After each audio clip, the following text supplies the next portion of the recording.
The last time we worked on the Subaru, aside from some serious repair videos, we had to replace the front shocks with some Monroe quick struts just to get by. And now, 1 year and 6 months later, we're finally getting around to it. Obviously, winter out, so I'm going to be trying to do as much of the work in the basement as possible. These are the front coil springs for the front, the lift spacers. So with all of the issues that I constantly keep having in the front, these are 1/2 inch spacers and these are 1 inch raised springs. So in the front it'll be 1.5 inches. On my prior setup I went 40 millimeters or 1.5 inches plus the 1 inch Baja springs. So it was 2.5 inches, and I was blowing through axle boots like no tomorrow, at least in the AutoZone axles. For the Cardone HD, I was constantly getting vibration. So above 2.5 inches was quite a problem. So now we're gonna go just 1.5 inches in front. I have oversized tires, which I'm probably not gonna do a dedicated video on, but the oversized tires are maxed out as far as size without cutting. So those will also add 1/2 inch to 1 inch. So I think that is enough lift for the Baja. The kit you can get on RalliTEK's website is super interesting. If you search for Baja, your lift spring combo does not come with a spring perch. But if you search 2004 Outback, when you're looking at springs, they actually throw in the spring perch. I do not know if there's an extra charge for that, but considering that the original spring perch for the Baja that I had to reuse when I lifted it the first time was completely rusted out, I think getting a new spring perch from Subaru specifically is gonna be pretty awesome. Just to get by, I ended up ordering a pair of assembled shocks from Monroe, and they are just god-awful. I took the 1.5 inch spacer and put it on the Monroe shocks, and even that has made the car settle so hard. Originally, I had wanted to put those in there just to get by until I could order the Racework coilovers, but based on current reviews, I saw them as not quite what I was looking for. The best thing on RalliTEK's website is that you can order your shocks and struts pre-assembled. And these also are the 1 inch raised shocks that come from the 04 to 06 Subaru Baja. But obviously they are powder coated in RalliTEK's colors. Yes, you can order the 1 inch raised springs from Subaru, they still sell them, and save you some money to pre-assemble everything yourself. As far as the rear shocks go, getting these assembled is actually a pain in the butt. The spring compressors I have, and a few of others that I've seen, have a real issue trying to get between these coils, especially with the rear overload Toyota springs that I have currently on the vehicle that are even thicker. So by the price point and the amount of trouble that I was going to have, I thought it worth it for RalliTEK to assemble the rear shocks for me. Now the front is, in my book, quite a bit easier to assemble, so I will be saving quite a bit of change assembling these myself. But if you're like me, just buy the rears already assembled, and if you have the extra money, I guess you might as well order your fronts assembled too.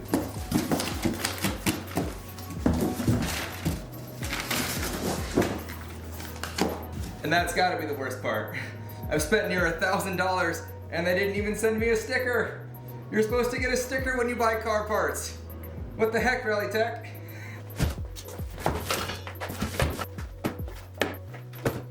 Proof that it's cold. And Christmas. The one thing I forgot to add is RalliTEK does sell subframe spacers.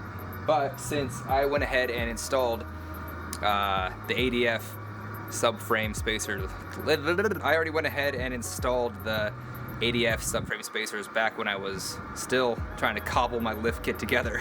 I have never actually bought a full lift kit before from one manufacturer. Anyways, RalliTEK does sell their subframe spacers, and I think they're anodized aluminum or steel, but they are definitely available for purchase. But since I already have my 2-inch subframe drop spacer kit installed, I'm not going to do that again. If you do want to see how to install the subframe spacers, I will have that video linked at the end of this video for you guys to check out. Originally, I had been running the Toyota Tacoma springs, and they have been great for what I was doing at the time. The added lift and the added 500 pounds of payload capacity was great for my previous overlanding adventures because we carried a lot of gear in the past. But now that the shocks are blown out, this truck rides so abysmally. The truck rides really bad. It rides like garbage. So what a lot of people tell you on the forums are the Toyota Tacoma springs, you know, they changed the truck completely. The stance is cool. I did not use lift spacers in the rear because I had those lift springs, but once you remove the sway bars, like I have no front and rear sway bars because I was doing a lot of overlanding off-roading, couple that with the Toyota Tacoma springs, and it's way too much for this little truck. Well, first off, we have to knock the studs out of the KYB top hats. So we'll knock those studs out. You can do it with a hammer, but we are going to be using an air hammer because it makes life so much simpler. Knock the old studs out, wrench the new studs in, and then we will have our 1/2-inch top hat spacer ready to go. Takes like no force at all to get that bad boy out.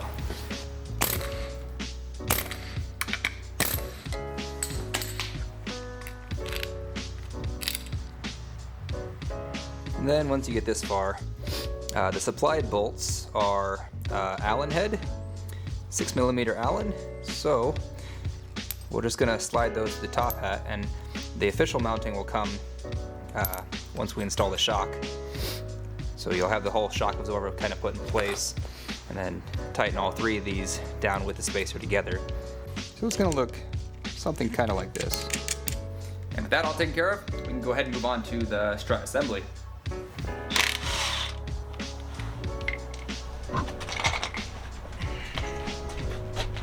Undo our brake hose and our ABS. 3/13s up top and the actual strut bolts themselves. It's basically impossible to note the orientation since we're changing the shock out completely for that camber bolts, especially when I just spun the crap out of it, but we're getting in alignment anyways.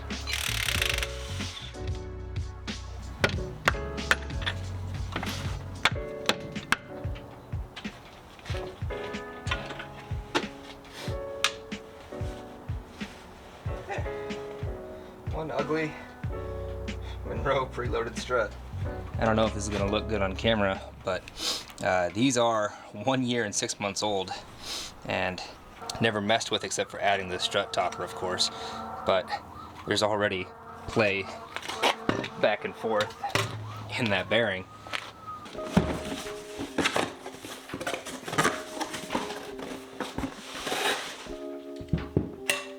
Off to the races! Now our new spring is going to sit right in that little groove right there.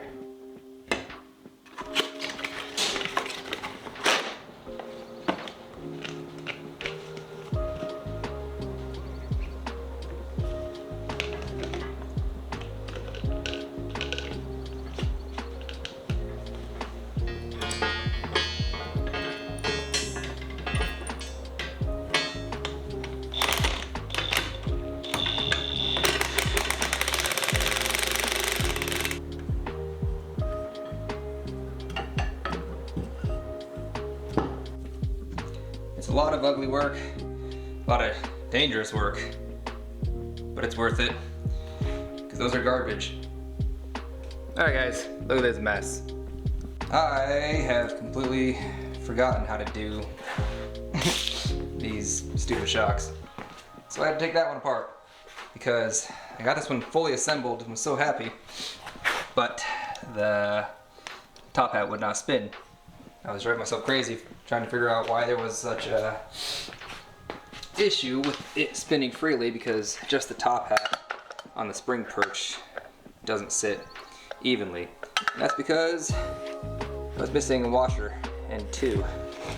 Now this one goes between the perch and the top hat, and that one goes between the strut top bolt over there.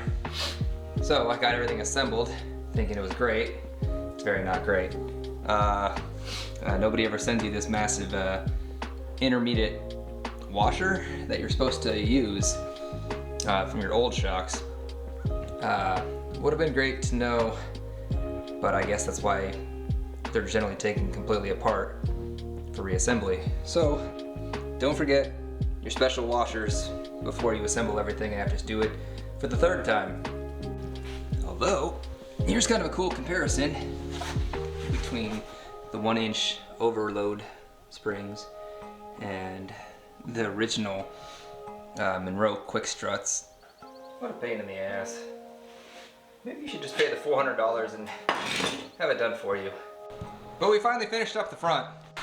I did booger up my paint quite a bit though.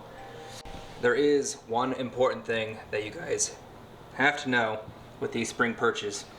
Right up front is this little guidance hole, which has to line up with the front of the shock. On the inside, there's one right there, and one right there, and then one in the middle. And all of those have to straddle the front of that shock. Once everything is lined up, you can back off the Widowmakers, the spring compressors, and fully assemble your shock. And now, those are ready to go on the car. Look at all this trash. One thing of note, I've noticed that the supplied bolts have the Allen key at the bottom, 6mm Allen, but once they're up in there, there's almost no way to get your wrench around this spring perch. So if you don't have an impact, I'm not sure how you're going to tighten those. I was able to get them tightened up to the point where I could get a wrench on them without them spinning, but just so you know, it might be difficult for you guys to figure that one out. Just kind of work that up in there.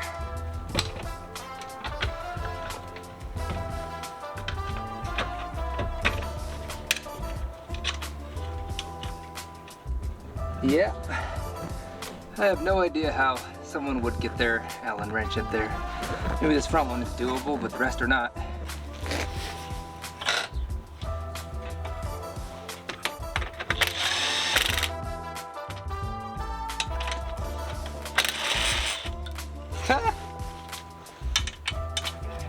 That one. I found something interesting. KYB, made in USA. KYB, made in Japan. Let's see which one fails first.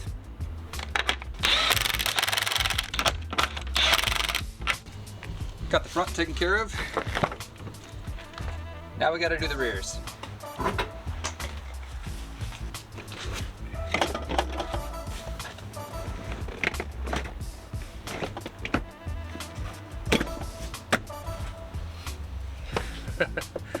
I cut this out for my subwoofer and I highly regret it. So I need a rear seat. Somewhere local, if you please. And right down there are the rear shock bolts. I've got a 14mm socket with a wiggly boy on it.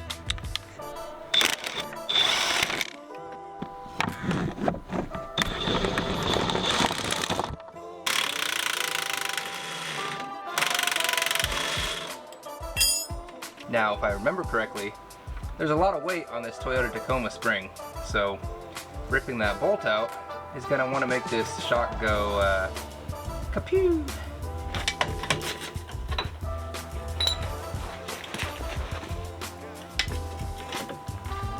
So this shock itself is only 4 years old. 4 years of almost 4.5 years of Iowa salt roads living in the Rust Belt. But the Tacoma spring is about 6.5 years old. So it's got a lot more life in it. As far as the coil spring is concerned, it's only cosmetic. Wow. 4 years of lifted overlanding is done to this bushing. Like, pulled up, definitely pulled up instead of centered with the weight of that rear end and that spring. I think it's definitely a situation of whether we could and not whether we should.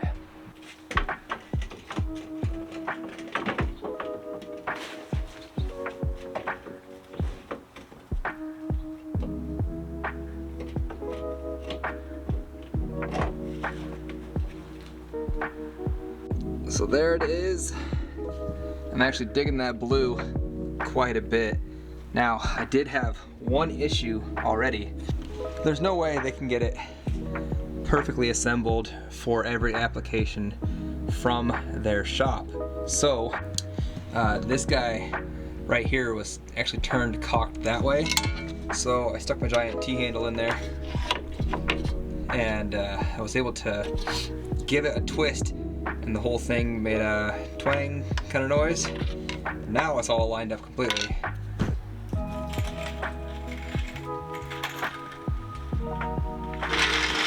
So next we gotta go take it to the alignment shop, which isn't too far away, but we're gonna go slow and take our time getting there because the alignment is all kinds of cattywampus.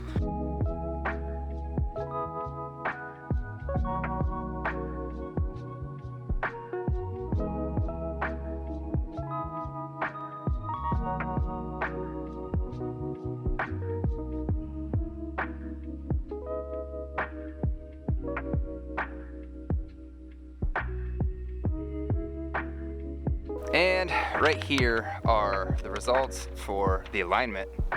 Right up top, you can see how badly we drove it to the shop at. Pretty bad.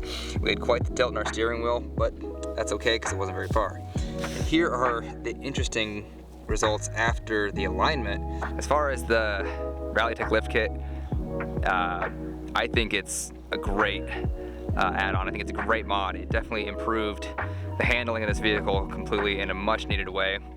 It doesn't feel as sloppy for sure, but I think that's all I got for you guys in this video. If you have any questions, drop a comment. Otherwise, parts for this video will be linked in the description below. And that's a wrap. We'll catch you guys in the next one.